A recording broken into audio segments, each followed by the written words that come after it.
Hi everyone, welcome to video 3 of our GBA Plus series. Today we'll be looking at the Research, Engage, and Findings part of our process. As always, this is a very high-level overview of the process, and we do encourage you to take the online training or our city-specific training. All of these videos highlight a GBA Plus pilot project, and today's project is the Safe Mobility Strategy, and joining us is Jessica Lamar, the Director of Traffic Safety. City of Edmonton honors and thanks the many First Nations whose historical and traditional lands Edmonton was founded. This includes the Cree, the Dene, the Saulteaux, Blackfoot, and Nakota Sioux. We acknowledge and embrace the fact that we are on the traditional land of Treaty 6 territory and traditional Métis homeland of Region 4. We acknowledge the diverse Indigenous people whose ancestors' footsteps have marked this territory for centuries, from First Nation, Métis, Inuit, and now settlers from around the world. We do this to create awareness that we are all treaty people and to show recognition and respect for Indigenous people and the traditional territories on which we live, work, and play. We take our responsibilities seriously with Indigenous people to work to building a great city for today and future generations. And I always say that it's important for us to remember that reconciliation is an action. And so one action that you can take that aligns with our topic today is to do some work to inform yourself. One thing that you can do is the Indigenous Canada massive open online course that's available to everyone. It's a free course, or you can pay a fee and get a certificate. And it has 12 topic areas. It is the length of a university course. One of those topic areas that they talk about is called Indigenous in the City. You might find that really interesting. This part of the GBA Plus process, the Research, Engage, and Findings, is the meatiest part of the process. And it's really, really critical that anytime we're doing this work, after we've done our self-reflection, that we now really focus on doing some research and informing ourselves. Doing that research is a really critical first step. We know that marginalized communities have told us for a long time that we need to inform ourselves before we come talk to them.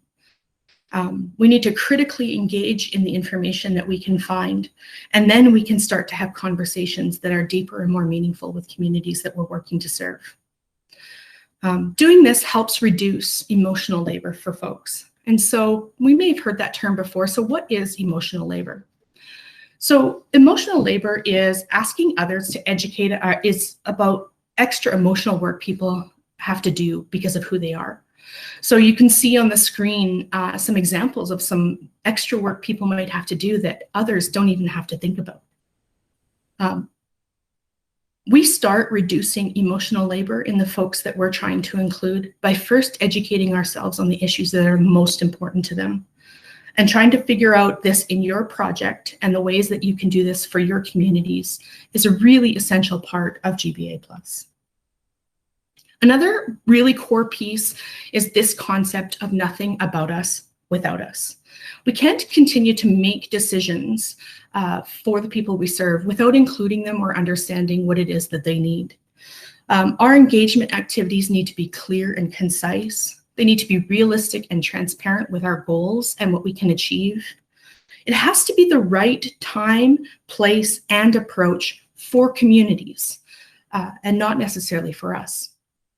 Every community has different needs, and working with communities to figure out the best way to do engagement always ends up in the most robust engagement. Another important thing to remember is that when people don't come to our engagement activities or don't participate, it's not necessarily that it's because they're disengaged or don't care. We need to think reflectively about the work that we're doing and understand that we might need to do it differently. One of the pieces of GBA Plus that's really important is that we hear from diverse voices. We know that multiple perspectives on our work makes our work stronger. And so what do we mean by multiple perspectives and diverse voices? Lots of folks are doing this via diverse focus groups or advisory committees, those kinds of things where they bring people together to try to work through an issue. And then we can also intentionally seek out specific communities that we know we're not hearing from. And when we're doing this work, we want to make sure that we are centering the marginalized voices. So that just means that we're making sure that we give extra attention to what folks are saying when they come and engage with us. And as always with GBA+, we have to remember to be intersectional in our approach. And so we know that different kinds of bias can exist within marginalized or vulnerable communities, just like they exist everywhere. And so we need to recognize that maybe an affluent white gay man can't speak to the experiences of a Two-Spirit Indigenous person. And so when we ask what the gay community needs, we need to understand that there are multiple perspectives there. The last part of this process is finding statements, and finding statements help ensure that we get to transparency in the work that we're doing. And you can see on the screen an example of what we mean by a finding statement. So we want to talk about who is impacted by the exclusion or by the inequality. We want to talk about why that impact is happening, and we want to talk about what the impact is because of what is going on. So if single parents are living in poverty, they can't afford programming. And these statements can seem really simple, but they help guide the way that we might design or deliver a program. They help leaders understand the different nuances when they're deciding budget issues. And they help the public really get why we're making the decisions that we're making in the work that we do. So a lot of this is work that we're already doing, and a lot of it is things that we maybe don't call GBA+, but we are already doing this work. And I'm super excited that Jessica Lamar is here today to talk about a specific example of the Safe Mobility Strategy. Jessica, why don't we start by you telling us a little bit about what the Safe Mobility Strategy is? Hi, Lee, and thanks for having me on. The Safe Mobility Strategy is the City of Edmonton's new approach to advancing Vision Zero, which is the goal of zero traffic-related fatalities and serious injuries on Edmonton, or as it's traditionally known as Miskwichiwaskihian's streets. So this particular process is looking at what we would call traffic safety. But the approach to the Safe Mobility Strategy is recognizing that if we're going to achieve Vision Zero by 2032, we need to embrace it wholeheartedly as an entire City of Edmonton, rather than as just one section in Parks and Roads in city operations. Great, thanks, Jessica. When you think about GBA Plus and the GBA Plus process that your team has undergone, what do you think are the most significant pieces that you've learned from the process?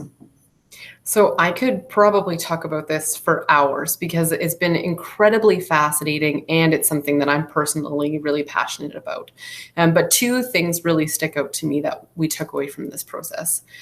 First of all, the transportation industry actually has been, I think, a leader in some of the equity pieces for a long time. And in particular, you may have heard the phrase vulnerable road user before. And so when we're thinking about Vision Zero, we actually work really hard to protect the humans that we've identified as most vulnerable. So traditionally, that's been chalked up to age, so children and seniors, and also the mode by which people travel. So that's people who walk, people who bike, people who ride a motorcycle. And there's lots of science and lots of data that sort of backs up those pieces. But one of the things that was an aha moment for us in this process was recognizing that while those factors, those identity factors, are really important and we absolutely must protect behind them, as the world continues to evolve and as learnings about engineering and enforcement and cultural beliefs and attitudes about the streets and how we use them evolve, so does our definition of vulnerable road users. So we actually did a lot of work through our crash analysis to consider who else might be a vulnerable road user. And then in our engagement, in our equity analysis, how do we learn more about that and build it into the plan? So that was one of our big projects related to this.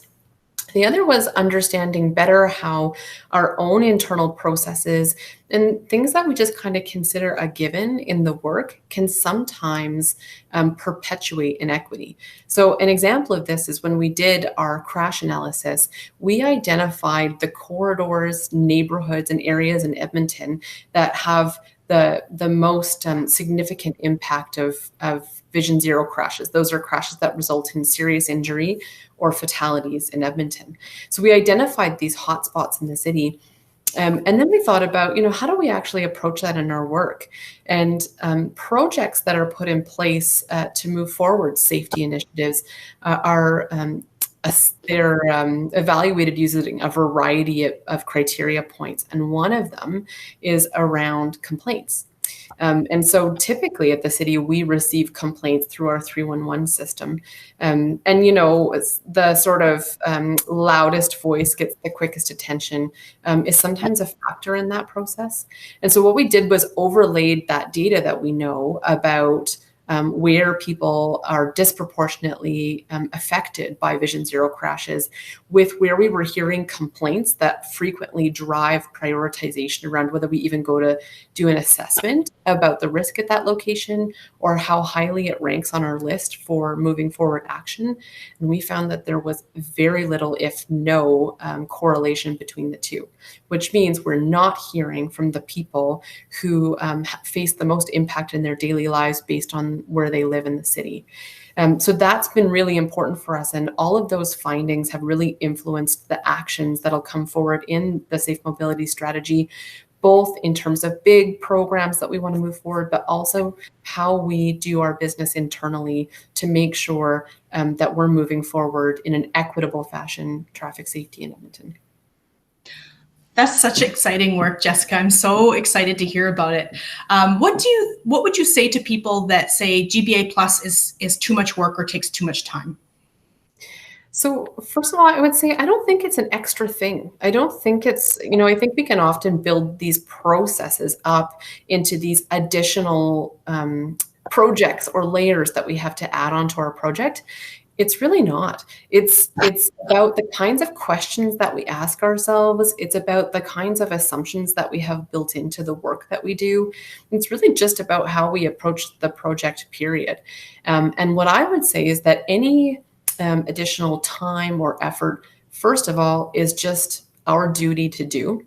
We're working for all Edmontonians, and this is a baseline expectation of the work, first and foremost, and that's my belief. But secondly, I actually think it saves you a lot of time in the process as it stands. You don't have to back up and recheck your work because you forgot to talk to someone. You forgot to consider something. We've all had those moments when we're putting the report together, we're doing the presentations, we're having people review and approve where they say, did you think about this? And then all of a sudden we're in the mad scramble to fix it. If you are really, applying a GBA plus perspective to it and considering diversity and inclusion in the work right from the start, you're actually being more efficient as you go on top of just doing the right thing. That's so awesome, Jessica. Thank you for joining us today and sharing about the Safe Mobility Strategy. I know you have so much more to share, and we look forward to those opportunities in the future. Thanks for having me, Lee. So thank you everyone for joining us today on this video. We just want to remind you that this is one video in a series, and we encourage you to check out the other videos. If you need more supports, you can look at our GBA Plus One City page, and there you can find who the Center of Excellence lead is for your department, and you can reach out for some support. You can take the Government of Canada online training. It's free and available to everyone. And it's also a prerequisite for our city-specific training, which goes through our tool and the philosophies that we've developed here at the city. Thank you everyone very much for your time today. Be well.